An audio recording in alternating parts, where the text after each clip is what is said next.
Hi everybody, my name is Gi-Ling and I'm safe at home during quarantine. And I'm sure during these times a lot of people are eating instant ramen at home. And right now probably the most common ramen out there, aside from chicken ramen or beef ramen, is tonkatsu ramen, which is known for its thick pork bone broth. There's also instant tonkatsu ramen that you can make at home. For example, we have the Ichiban tonkatsu ramen packet, which is actually pretty good.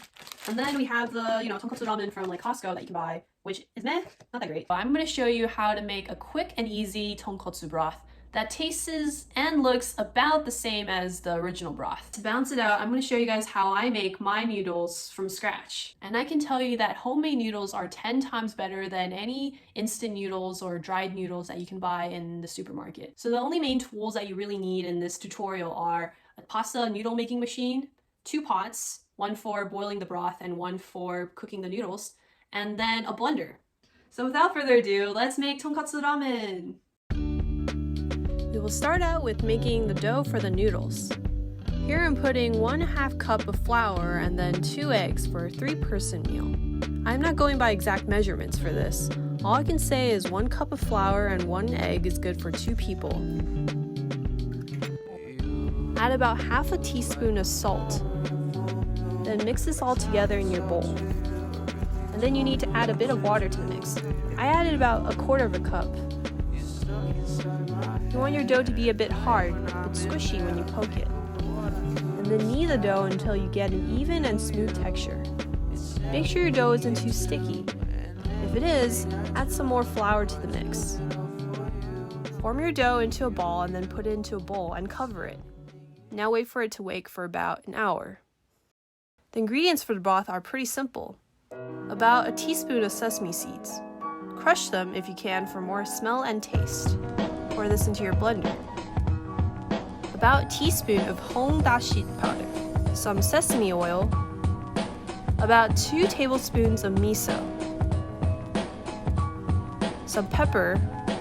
About a tablespoon of soy sauce. Some sugar. Some salt. About 2 to 4 cloves of garlic. Add some milk for the thick, milky nature of tonkatsu broth. And lastly, about 2 cups of chicken broth. It can be any kind of chicken broth. I need to defrost mine because I froze it beforehand. Then you blend all of these things together. And then pour everything into your broth pot. After your broth boils, turn it down to sit on medium to low heat. And start cooking some water on your stove so that it will be ready when you're done cutting the noodles. Get your noodle machine ready. Now split your dough into small chunks.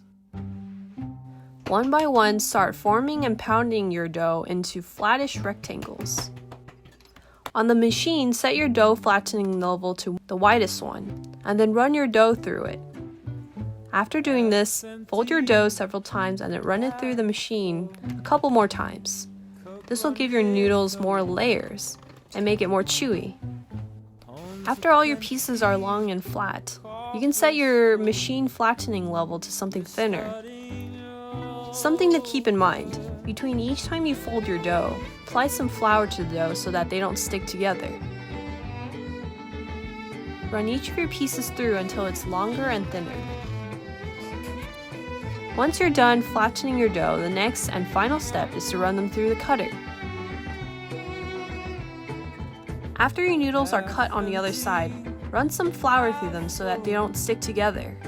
If you made too much noodles and would like to save them like I do, then you can separate some of them, add more flour to the extra noodles, and then put them in the refrigerator to save for next time. Finally, if your water is boiling, throw your noodles into the pot and quickly stir them so that they don't stick together. Cooking these noodles will only take about 40 to 50 seconds, so keep your eye on your noodles and don't let them sit in the pot for too long. Lastly, divide and serve.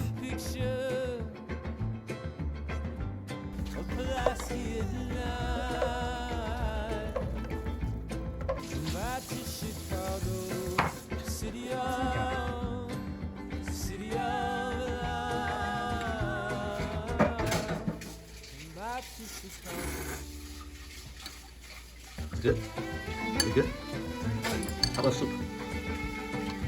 So in the end, the noodles turned out pretty nice.